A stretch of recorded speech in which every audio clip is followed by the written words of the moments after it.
வணக்கம். ஃபேஸை பார்த்தோன்னே தெரிச்சு ஓடிடாதீங்க. செம்ம ஒரு கண்டென்ட்டை செம்ம எடிட்டிங்ல கொண்டு வந்திருக்கேன். அவங்களுடைய ஊர் ஃப்ரெண்ட்ஸ் யாரையாவது பேசும்போது நம்மளையும் சவுத் சைடு மாதிரி நினைப்பாங்களோ, நம்மளையும் சவுத் சைடோ நினைச்சிருவாங்களோன்னு நினைச்சா என்னன்னு கேக்குறேன். நான் வச்சிருந்த ஒரு ஸ்டாண்டர்ட் எனக்கு இறங்கின மாதிரி எனக்கு நல்லா வரும் வேண்டாம். ஏன்னு சொல்றேன்னா என்னால பொறுக்க முடியல. இப்ப இருக்க சினாரியோல நீங்க சொல்ற லவ்வ நாங்க ஹியர் பண்றதே பெரிய விஷயம் தெரியுங்களா? அப்பனெல்லாம் நான் லவ் பண்ணுமா? மனசுல என்ன நினைச்சிருக்கிற? இந்த மூஞ்சிக்கு மெயின் பிக்சருக்குள்ள போறதுக்கு முன்னாடி என்ன சொல்றேன்னா, இந்த வீடியோ உங்களுக்கு ஒரு செகண்டாவது சிரிக்க வச்சிருந்துச்சுன்னா மனசார ஒரு லைக்கை போட்டுக்கிடுங்க. அப்படிதான் யூடியூப் காரணம் நம்ம வீடியோ ஒரு 4 பேர்கிட்ட கொண்டு போய் சேர்ப்பான். ஒரு பக்கம் நகரத்திலேயே பிறந்து வளர்ந்த நகரத்திலேயே பணி செய்யக்கூடிய மிடில் கிளாஸ், இவங்களால கடைசி வரைக்கும் வேலை வெட்டிக்கு போகாம வாழ்ந்துட முடியுமான இந்த ஊருக்குள்ள நம்மளை பத்தி ஒரு கேவலமான டாக் இருக்கு. அந்த டாக்க நம்ம நொறுக்கணும். ஒரு பக்கம் கிராமத்திலிருந்து வந்து நகரத்தில் பணிபுரியக்கூடிய இளைஞர்கள். என்ன வேலை பார்க்க தெரியும்? வீட்டு வேலை, காட்டு வேலையில இருந்து கம்ப்யூட்டர் வரைக்கும் எல்லாம் நம்மளுக்கு கத்துப்பிடிங்க. இவங்க 2 பேரும் இணைந்துதான் ஒரு அலுவலகத்துக்குள்ள பணிச்சூழலுக்குள்ள ஒன்றாக பணி செய்து கொண்டிருக்கிறார்களாம். தேவை உள்ளான்னு தேவையில்லாதான்னு எப்படி தெரிஞ்சுக்கிறது? நீ புடுங்குறது பூராமே தேவையில்லாதான். போய் புடுங்க போ. இந்த சிட்டிக்குள்ள வந்து ஒரு மாடர்னான ஒரு அவுட்லுக்ல இருக்கிற ஒரு ஆபீஸ்க்குள்ள உள்ள வந்ததுல அது எவ்வளவு பிரமிப்பாக ஆச்சரியமாக உங்களுக்கு இருந்தது. செதறி உருண்ட பள்ளி மிட்டாய் மாதிரி கலர் கலரா வராளுங்களே. ஆக்சுவலா இங்க வந்து ஃபர்ஸ்ட் டைம் எக்ஸ்கலேட்டர்லயே போறோம். அண்ட் கண்ணாடி பில்டிங் பிரம்மாண்டமா கட்டி இருக்கிறது இங்கதான். நீ என்னடா அங்க பாத்துக்கிட்டு இருக்க? போடா. சோ உள்ள போகும்போது ஃபர்ஸ்ட் நம்ம கிராமத்துல பாத்தீங்கன்னா ஸ்டேட் பேங்க்ல போனா ரொம்ப பயங்கரமா அப்படியே அமைதியா ஒரு சோ அதுதான் ஆபீஸ் நம்மள பொறுத்தளவு அங்க இருக்கும்போது. அப்புறம் தான் எனக்கு தெரிஞ்சதுங்க அவங்க என்ன ஏமாத்தி இருக்காங்கன்னு. சென்னைக்குள்ள வந்துட்டு ஃபர்ஸ்ட் ஒரு இன்டர்வியூ போறோம். ஒரு பெரிய பில்டிங் ஒன்று இருந்துச்சு, 4-5 மாடி இருக்கும். இதுக்கு பேர் தான் பேலஸ். இங்க இருக்கவங்க எல்லாம் ராஜ பரம்பரையை சேர்ந்தவங்க. நானும் என் ஃப்ரெண்ட் கிராஸ் பண்ணி போறப்போ என் ஃப்ரெண்ட் சொல்றான், மாமா இந்த பில்டிங்ல வேலை செய்யறவங்க எப்படி மாமா இருப்பான், நல்லா ரிச்சா இருப்பான் மாமா. பாரு, நீ அந்த மாதிரி துணி போட்டிருக்க, நான் இந்த மாதிரி துணி போட்டிருக்கேன், அவ்வளவுதான் வித்தியாசம். கிராஸ் பண்ணிட்டே போறோம், அந்த தெரு கடைசி வரைக்கும் போயிட்டோம். அப்புறம் பார்த்தா திருப்பி வந்து பார்த்தா நான் எந்த பில்டிங் பார்த்து பிரமிச்சு நின்னமோ அதே பில்டிங்ல இன்டர்வியூ. இதெல்லாம் எனக்கு முன்னாலே தெரியாம போச்சு. தெரிஞ்சிருந்தா ஏதாவது ஒரு காரணத்தை சொல்லி ஓடி போயிருப்பேன். சரி சொல்லிட்டு உள்ள போயிட்டு பார்த்தா டக்கின் பண்ணிருக்காங்க. சும்மா உங்களை மாதிரி சார் கோட் போட்டு அதுல வந்து ஹெச்ஆர்னு சொல்லிட்டு வந்து உட்கார்ந்தாரு. வாட்ஸ் யுவர் நேம்னாரு. மயில்சாமி. தேரடி தேரடி Pappanaickenpalayam Coimbatore. Sir my name is சலை சொல்லிட்டு அதுக்கப்புறம் அவர் क्वेश्चंस எல்லாம் கேட்க ஆரம்பிச்சிட்டாங்க. என்னால ஒரு 10 நிமிஷம் பேசவே முடியல. சாமி சத்தியமா எனக்கு இங்கிலீஷ் தெரியாது. ஏதோ 1-2 இங்கிலீஷ வச்சு இந்த ஊரை ஏமாத்திக்கிட்டு இருக்கேன். நீங்க தமிழ்லயே சொல்லுங்க சாமி, நான் புரிஞ்சுக்கிறேன். என்னெல்லாம் ஆச்சரியமாவும் பிரம்மாண்டமாவும் இருந்துச்சு. ஆக்சுவலா எனக்கு கொடுத்த கேபின் தான். ஆக்சுவலா வீட்ல வந்து எனக்கு தனியா ரூமே கிடையாது. தனி ரூமா? தனியா தூங்க கூட விட மாட்டாங்கங்க. தூங்குறானா? 7 மணிக்கு அப்படி இல்லடா உனக்கு. எல்லாம் ஒரே ஹால்ல தான் இது இருக்கும். இந்த சமயத்துல உள்ள போனவனே அது டோர் வந்து நம்மளுக்கும் சாரி தான் உங்க கேபின் அப்படின்னு சொல்லும்போது எனக்கா உனக்கு தான். ஐயோ ஐயோ நான் என்ன செய்வேன், யார்கிட்ட போய் சொல்லுவேன் ராமா ஐயா. அப்படி அந்த சமயத்துல நம்மளுக்கும் தனியா பிசி, நம்மளுக்கும் ஒரு கேபின், அதுவும் ஒரு டெஸ்டினேஷன் எம்பெடட் சாஃப்ட்வேர் இன்ஜினியர் அப்படிங்கும்போது நான் தான்டா ராஜா, இது என் கேபின்டா அப்படிங்கிற மாதிரி ஒரு ஃபீலிங். கம்பராமாயணத்தை எழுதுனது சேக்கிழார்னு சொல்ற அளவுக்கு ஜெனரல் நாலேஜ் வச்சுக்கிட்டு இதெல்லாம் நமக்கு தேவையா பழனிசாமி?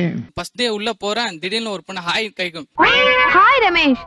திடீர்னு யாருமே தெரியாம ஒருத்தவங்க ஃபர்ஸ்ட் ஹாய் சொன்னவனே எனக்கு வெக்கங்களா இருக்கட்டு வயசுக்கு வந்த பையனா இதெல்லாம் இருக்கத்தான் செய்யும். ஃபர்ஸ்ட் டைம் லைஃப்ல அது மாதிரி ஒரு இன்சிடென்ட் நடந்து ரொம்ப ஹாப்பி ஆயிடுச்சு. அந்த பொம்பளை விஷயத்துல ரொம்பவும் வீக்கா. ஒரு மரத்துக்கு சேலை கட்டினா கூட தூரோட வெட்டி கொண்டு போயிருவானா.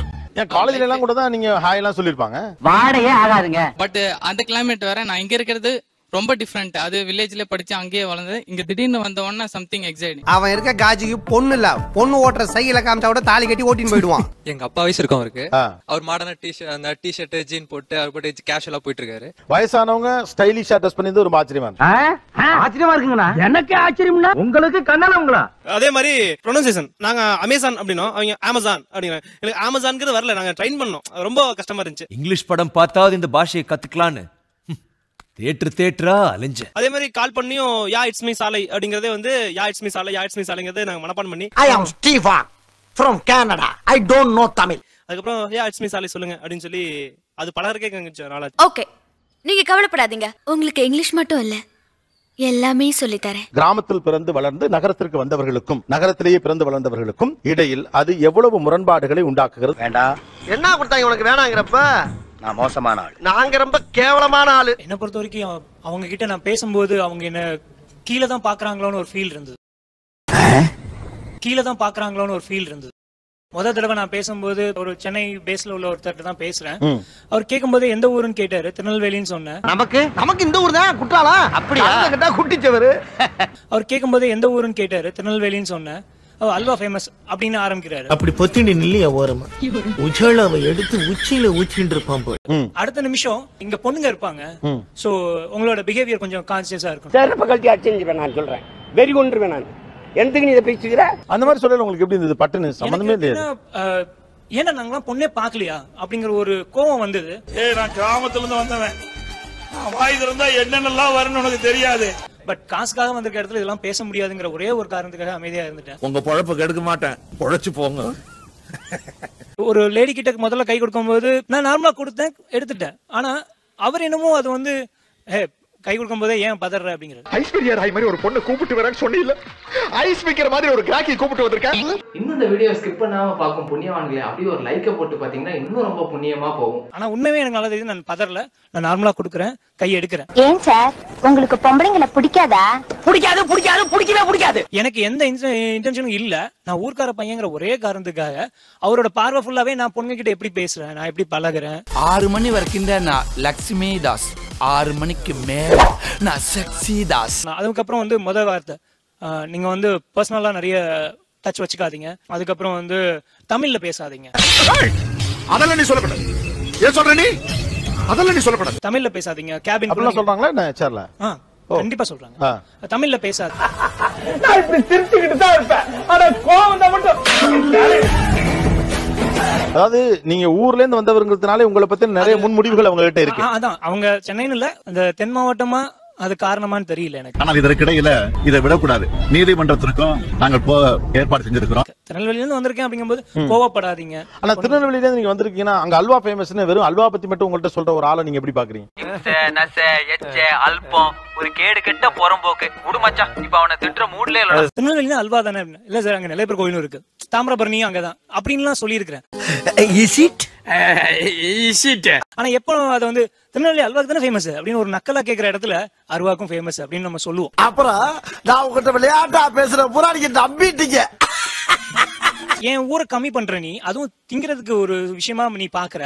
அது மட்டும் இல்லடா, என் ஊர்ல இன்னும் நிறைய விஷயம் இருக்கு அப்படிங்கிற சொல்றது. அருவா அப்ப தேவைப்படாது, தேவைப்பட்டா பின்னால வாங்கிக்கிறேன். இது அப்படி திருநெல்வேலியே வெறும் அல்வாவோட மட்டும் தொடர்படுத்தி பேசுறது ஒரு சீப்பஸ்ட் ஐடியா தான். தம்பி சிரிக்க சிரிக்க பேசுறேன், ரொம்ப சீரியஸான ஆள் நான். இல்ல அதுதான் தெரிஞ்சது, அதுதாங்கிறதா சிக்கல். எப்படி எப்படி எப்படி எப்படி எப்படி எதுக்கு இத்தனை எப்படி இல்ல எப்படிப்பா? எப்படின்னா திருநெல்வேலினா அல்வா தான் அப்படிங்கிற அளவுல தெரிஞ்சுக்கிற மாதிரியே ஊர்க்காரங்கன்னா இப்படிதான் இருப்பாங்கிறது ரெண்டு ஒரே ஸ்டேட்டஸ் தான். அதுலயும் விவரம் பத்தல, இதுலயும் விவரம் பத்தல. சூதுவா தெரியாம வளர்ந்துட்டு என்ன பண்ண சொல்றீங்க? அப்படிலாம் இருக்காதயா, ஏமாத்தி விடுவாங்க. ஏன் இந்த முன்முடிவுகள் எடுக்கப்படுது? இங்கெல்லாம் பொண்ணுங்க இருப்பாங்க, கரெக்டா இருக்கும். பொம்பளை சோக்கு கேக்குதாடா? பொம்பளை சோக்கு. சிட்டி கேர்ள்ஸ் எங்க உங்களை ஹர்ட் பண்றாங்க? நாம இதெல்லாம் பேசலாம்னு வந்தா திடீர்னு அவங்க ஹர்ட் பண்ணி அனுப்பிடுறாங்க. என்ன பண்றாங்க? ஏண்டா உனக்கு சூடு சொரணியே இல்லையா? திட்டுன செருப்பால் அடிச்ச திரும்பவும் வந்து கேக்குற. இப்போ எனக்கு தெரியாத விஷயம் ஒண்ணு கேக்குறேன்னா இப்போ சீக்கிரமா ஒரு மாதிரியா இரிட்டேட் பண்ற மாதிரி ஒரு ஃபேஸ். மத்தவங்க வந்து பேசிட்டு இருக்கும் போது சரி ஓகே அவங்க கிட்ட நல்லா பேசுறாங்க, நம்ம போய் எதனா டவுட் கேட்க போனா ஒரு மாதிரியா ஃபேஸ்ல ரியாக்ஷன் பண்றாங்க. என்னை கண்டுக்கிறது இல்லையா, அவாய்ட் பண்றாங்களா? நானும் அதை பத்தி கவலைப்படுறது. ஏன் வில்லேஜ் பசங்க கிட்ட தள்ளி நிக்கிறீங்க? அவங்க பேசுற விதம் கொஞ்சம் பயத்துல பதட்டத்திலே பேசுவாங்க. நம்ம பேசுறது ரொம்ப ரூடா தெரியற மாதிரி இருக்கும். ஏண்டா இசுக்கு, நான் பொம்பளைக்கு பொம்பளை ஆம்பளைக்கு ஆம்பளடி. இன்னொன்னு என்னன்னா நம்மளையும் சவுத் சைட் மாதிரி நினைப்பாங்களோ. நீ என்ன நினைக்கிறது? என்னமா நினைக்கிறேன்.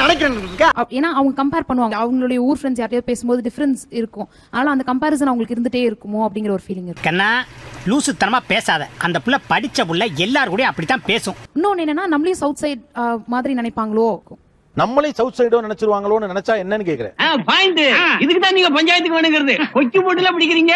திருப்பி என் கூட இருக்கிற 4 பேர் ஓகே இந்த பொண்ணு சவுத் சைடு அந்த இதுல தான் பேசுறா அப்படிங்கிற ஒரு உங்க எண்ணம் ராங், உங்க திட்டம் wrong, you are totally wrong. என் கூட இருக்கிற 4 பேர் ஓகே இந்த பொண்ணு சவுத் சைடு அந்த நினைச்சா என்ன?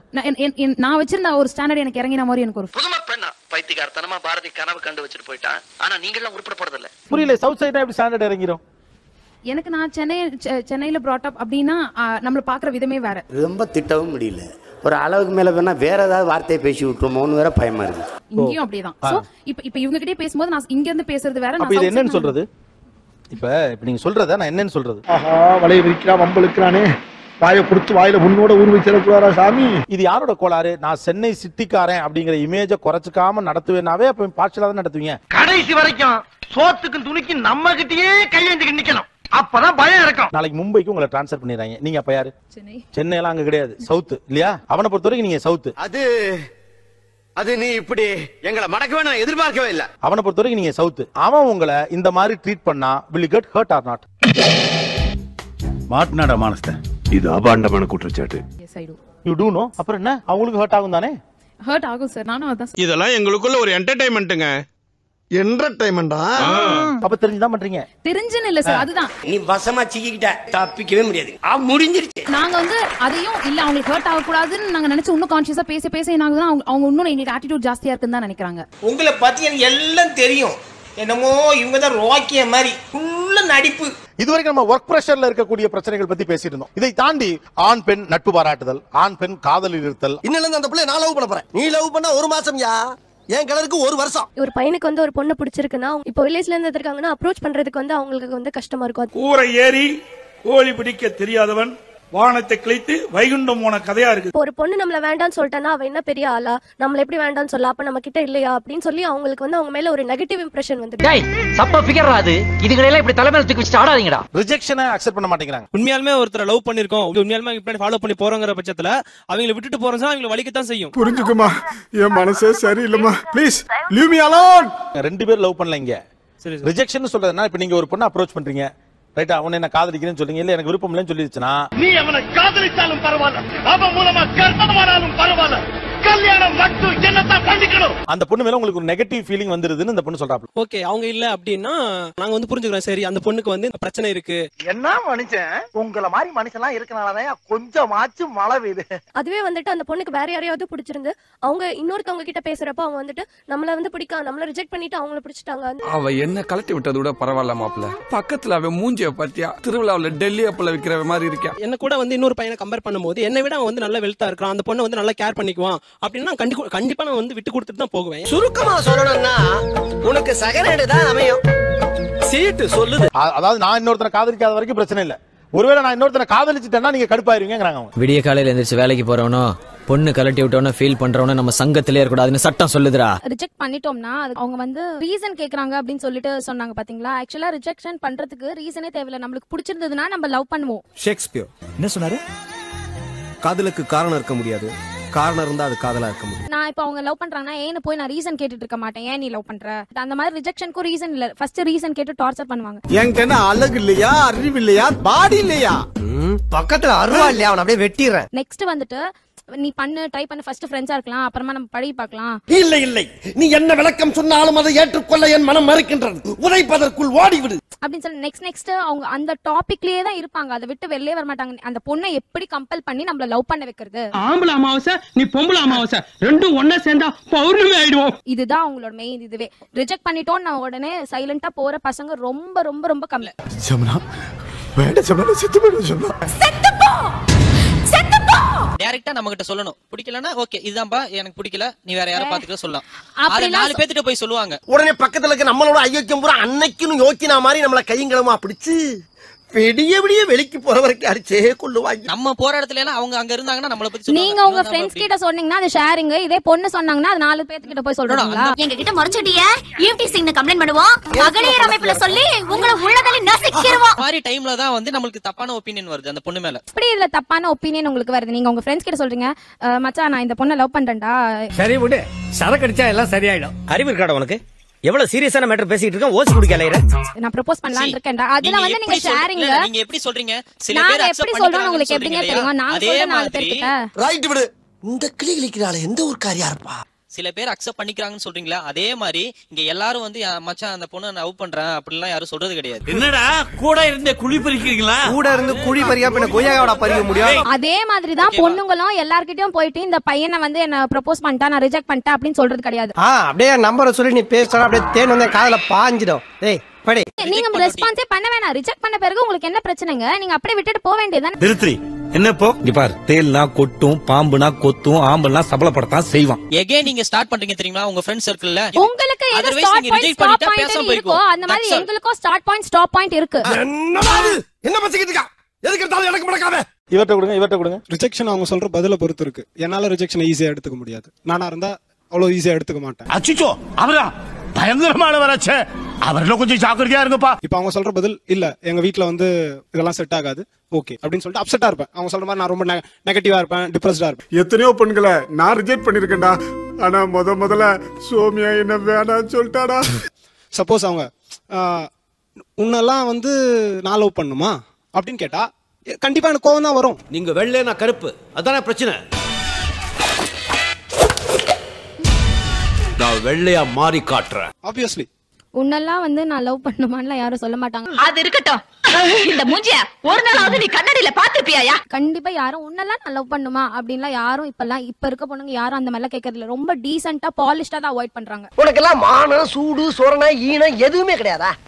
சோறு தானே திங்கிற. ஃபர்ஸ்ட் பொண்ணுங்க அவாய்ட் பண்றதுக்கு சொல்ற ஃபர்ஸ்ட் ரீசன் நான் வேற யாரையாவது லவ் பண்றேன்னு இருக்கும். அப்படி இல்லைன்னா வீட்டுல ஒத்துக்க மாட்டாங்கன்னு இருக்கும்.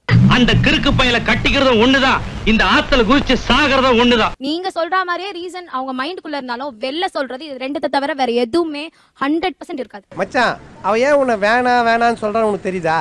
அதுதான் புரிய மாட்டேங்குதுடா. ஏன்னா நீ அவளுக்கு வேணாண்டா. நானும் அதுதாங்க சொல்றேன். நான் 2 ரீசனுமே சொல்றேன். இந்த ரீசன் இல்ல அப்படின்றது உங்களோட பாயிண்ட் ஆஃப் வியூ. நான் 2 ரீசனையும் பாத்திருக்கேன். என்ன ரீசன்? வந்து இப்ப நான் என்ன உங்கள்ட்ட சொல்றது? பாலிஷ்டா சொல்றவங்களையும் பாத்திருக்கேன், இந்த மாதிரி ரூடா சொல்றவங்களையும் பாத்திருக்கேன். சரி ரூடா சொல்லிட்டாங்கன்னா அதுக்கு என்ன பண்ணுவீங்க? கண்ணீர் விட்டு அழுது போவோம் பாஸ். அதுக்கு இறக்க பண்ணலனா கால்ல வந்து கதறுவோம் பாஸ். அதுக்கும் போனா கொய்யாலன்னா அதுக்கு நெகட்டிவா அந்த பொண்ணை போயிட்டு அந்த பொண்ணை நீங்க லவ் பண்ணுவீங்க. அதுக்கு அப்புறம் அந்த நீங்க சொன்ன மாதிரி உங்க மேல ஒரு நெகட்டிவ் இம்ப்ரஷன் கிரியேட் ஆகும். அதுதான் நான் சொல்றேன். வாய் இருக்குன்னு நீங்க கேள்வி கேட்டா அப்புறம் வாய் இருக்குன்னு நானும் பதில் சொல்றேன், தப்பா போயிடும்.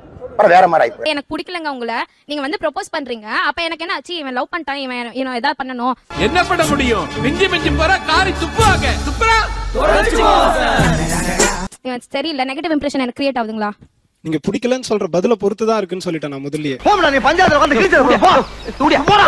ஓடியா போடா. உங்களுக்கு எப்படி நான் பிடிக்கலன்னு சொல்றது உங்களுக்கு நெகட்டிவ் இம்ப்ரெஷன் கிரியேட் பண்ணதோ அதே மாதிரி நீங்க லவ் பண்றேன்னு சொல்றதும் எனக்கு கிரியேட் பண்ணுங்க. அவ்வளவு வெக்கமா இருந்தா எங்கேயாவது போய் வெஸ்த குடிச்சிட்டு செத்து போங்க. இதுக்கு என்ன இது ஒரு பிரச்சனைன்னு பேசிட்டு நீங்க வந்து இப்ப இருக்க சினாரியோல நீங்க சொல்ற லவ்வ நாங்க ஹியர் பண்றதே பெரிய விஷயம் தெரியுங்களா? மூஞ்சப்பாரு மூஞ்சியும் முகர கட்டுங்க. இந்த மூஞ்சில முடிச்சா பொடிக்கு போயில சிக்குமா? இப்ப தொடர்ச்சியா ஒருத்தர் ப்ரோபோஸ் பண்ணிட்டே இருக்காரு. இல்ல எனக்கு பிடிக்கல, எங்க வீட்ல ஒத்துக்க மாட்டாங்க, அப்புறம் நான் வந்து காதல் கல்யாணம் பண்ண மாட்டேன் வீட்ல சத்தியம் பண்ணிருக்கேன், ஏதோ ஒன்னு சொல்றோம். உனக்கு கல்யாணம் கூட வந்து சொல்லுவேன் ஐ லவ் யூ, எனக்கு ஒரே ஒரு சான்ஸ் கொடுத்து பாரு ப்ளீஸ். இப்படி பிச்சைக்கார மாதிரி கெஞ்சிரியே வெக்கமால. ஆனா தொடர்ச்சியா இல்ல உன்னை எனக்கு பிடிச்சிருக்கு, நீ இருந்தா என் வாழ்க்கை நல்லா இருக்கும், இந்த மாதிரி ஏதோ ஒன்னு சொல்லிட்டே இருக்காரு. அவருக்கு தோணுன மாதிரி நம்மளுக்கும் தோணுச்சுனா தானங்க லவ். மனுஷனா நீ எத்தனை தடவை சொல்றீங்க பின்னாடி வராதன்னு அறிவில இருந்தா ஏங்க வரேன். அது எனக்கு புரியுது. ஆனா பெஸ்டரிங் பண்ணிட்டே இருக்காரு ஒருத்தர்னு வச்சுக்கங்களேன், அப்ப என்ன பண்ணுவீங்கன்னு கேக்குறேன். வேற வழியே இல்ல, வீட்ல சொல்லி தான் வேணும், இல்ல போலீஸ் கம்ப்ளைண்ட் கொடுக்க தான் வேணும். அந்த போலீஸ் இந்த மாதிரி நாங்க இவங்களை யோசிச்சு போலீஸ் கம்ப்ளைண்ட் கொடுக்க போறோம்னு மிரட்டினாலே போதும். நான் இதே மாதிரி நீ டார்ச்சர் பண்ணிட்டு இருந்தேன்னா நான் நாளைக்கு போலீஸ்ல சொல்லிடுவேன், இல்ல வீட்ல சொல்லிடுவேன், ப்ராப்ளம் ஆயிடும். இப்படி நான் சொன்னனாலே போதும் அவங்களோட ரியாக்ஷனே மாறுது. இவ பொம்பளை ரவடியாச்சே. லா பாயிண்ட்ஸ் எல்லாம் நிறைய பேசுவாங்க சகல. சரி நீங்க பேசிக்கிறீங்க, நான் பின்னால ஒளிஞ்சிருக்கேன். ஒரு பிரேக்கப் பீரியட்னு இல்ல, ஒரு சண்டை, ஒரு காதலன் காதலிக்கு இடையில ஒரு சண்டை நடக்குது. அப்ப கொஞ்சம் பிரிஞ்சிருக்கான்னு உடனே ஒண்ணு இல்லையா, இப்ப வீராவுக்கு பிறந்த குழந்தைக்கு அப்ப யாருன்னு தெரியலையா, அதுதான் இந்த குழப்பத்துக்கே காரணம். அப்ப அந்த பொண்ணு மேல ஆசை இருக்க வேற யாராவது ஒருத்தன் இருப்பான், அந்த பையன் மேல ஆசைப்படுற வேற ஏதாவது பொண்ணு இருப்பாங்க. அந்த கேப்ல உள்ள பூந்துடலான்னு போவோம். ஓ, இந்த ஆளுக்கு நீ 5ஆவதா? ஆமா. அப்ப உனக்கு இந்த ஆளு எத்தனாவது? 7ஆவது. பொதுவா சொன்னேன். செருப்பு பிஞ்சு போயிடும் ஒரு தமாசுக்குங்க. இல்ல உள்ள பூந்துறதுங்கிற ஃபன்னா சொல்றீங்க நீங்க, ஆனா இந்த கேப்ப பயன்படுத்திக்கிட்டு அந்த ஸ்பேஸ் வழியா உள்ள வர ட்ரை பண்றாங்க. டேய் நாட்டுல அவன் பொண்டாட்டி கூட வாழ ஆசைப்படுங்கடா, அடுத்தவன் பொண்டாட்டி கூடவே வாழ ஆசைப்படுறீங்களா? அந்த நேரத்துல வந்து பாதிக்கப்பட்டவங்களுக்கு வந்து அவங்க சொல்றது கேட்கறதுக்கு யாராவது ஒருத்தர் வேணும். சரி அவங்க சாயறதுக்கு ஒரு தோல் வேணும். நம்ம குறைஞ்சது 1000 வருஷமாவது ஒன்னா வாழணும்டா. அதான், அதாவது மனசு ரொம்ப டிப்ரெசிங்கா இருக்கிறப்ப கரெக்டா உள்ள வந்தா ரொம்ப ஆனா பலமா சாஞ்சிருப்பீங்க போல இருக்கே. வெளியில ஒரு 50 வயசுல ஒரு அம்மா புடிச்சிட்டீங்களாமே. சோ சாய ஒரு தோல் வேணுங்கிற சந்தர்ப்பத்தை பயன்படுத்திக்க கூடிய மனிதர்கள் இப்ப கொஞ்சம் அதிகரிச்சிருக்காங்க. வாவசி தெரிஞ்சுதானடியான்னு நாக்கு தொங்க போட்டுக்கிட்டு பின்னாடியே அலைஞ்சான். நான் இப்ப ஒரு பொண்ணு கமிட்டட், ஒரு பையன் கமிட்டட்னு வச்சுக்கங்களேன், Facebookலயா இதுல இந்த ஸ்டேட்டஸ்ல கமிட்டட்னு போடுறாங்க. அதுதான் தமிழ் பண்பாடு கலாச்சாரம். இப்ப ஆபீஸ்ல வந்து ஒரு பொண்ணு கமிட்டட்னு வச்சுக்கங்க, இல்ல ஒரு பையன் கமிட்டட்னு வச்சுக்கங்களேன், அவன் ஆபீஸ்ல சொல்றது இல்ல, பின்னால எதுவும் பிரச்சனை வரும்னு யோசிக்கிறாங்க. என்னடா கோபால அப்படிதானே? இந்த நடிகர்கள் எல்லாம் கல்யாணம் ஆனா சொல்லக்கூடாதுங்கிற மாதிரி ஏன் கமிட்டட்னு சொல்ல வேண்டியதானே? ஏய் எதிர்க்கட்சி அவர் ஒருத்தே வச்சிருப்பாரு, இல்லடா ஊரே வச்சிருப்பாரு, உனக்கு என்னடா? இப்ப அந்த பொண்ணு கமிட்டட்னு வச்சுக்கங்களேன், அவன் போய் அப்ரோச் பண்ண போறது இல்ல. ஏன் இந்த கமிட்டட்ங்கிற ஸ்டேட்டஸ நீங்க ஆபீஸ்களுக்குள்ள சொல்றது இல்ல? ஒண்ணுமே சொல்லிடாதீங்க. எது அடிச்சு கூட கேட்பாங்க, அப்பையும் ஒண்ணும் சொல்லிடாதீங்க. சார் சொல்லிட்டோம்னா மத்தவங்க டிஸ்டன்ஸ் கீப் பண்ண ஆரம்பிச்சிருவாங்க. அப்புறம் என்ன, அப்ப நீங்களே டபுள் கேம் தான ஆடுறீங்க. கருத்துக்களை மிக கச்சிதமாக கவுகிறீர் போங்கள். சார் உண்மையை சொல்லணும்னா உண்மையை சொல்லுங்க. லவ்வர்ஸ்க்கு வந்து ஆக்சுவலா இப்போ 100க்கு 100 காதல் வந்து சக்சஸ் ஆகிறது கிடையாது. வந்தியா கேட்டது வாங்கி கொடுத்தியா இப்படி தடவினியா அதோட நிறுத்திக்கோ, கல்யாணத்தை பத்தி எல்லாம் பேசாது. 2 பேருக்குமே தெரியும், 2 பேருமே ட்ரூவா தான் லவ் பண்ணுவாங்க. பட் 2 பேருக்குமே சேருவோமாங்கிறது கடைசி வரைக்கும் கல்யாணம் ஆகிற வரைக்கும் தெரியாது, அந்த நம்பிக்கை இருக்காது. நீ ஒண்ணு கவலைப்படாத, போட்ட ஜெட்டியோட வா பொழைச்சுக்கலாம். எனக்கு ஒண்ணு புரியல, நம்ம காதல் நிறைவேறுமா இல்லையான்னு தெரியாது, அதனாலே நம்ம கமிட்டட்னு சொல்லிக்க வேண்டாம்னு சொல்ற காதல் எப்படி நிறைவேறும்னு எனக்கு தெரியலையே. நம்ம காதல்லாம் அழியிற காதலா இருந்தாலும் உனக்கு சோ மக்களே, இந்த வீடியோ எண்டுக்கு வந்துருச்சு. இந்த வீடியோ பிடிச்சிருந்துச்சுன்னா லைக் பண்ணுங்க, பிடிக்கலன்னா தயங்காம டிஸ்லைக் பண்ணுங்க. இந்த சிட்டி கேர்ள்ஸ்ங்க யார் பேசுனது உங்க ரொம்ப கடுப்பா ஏத்துச்சு அப்படிங்கறதையும் கொஞ்சம் கமெண்ட் பண்ணிடுங்க. அடுத்த ஒரு அமேசிங் கண்டென்ட்ல மீட் பண்ணலாம். Bye bye.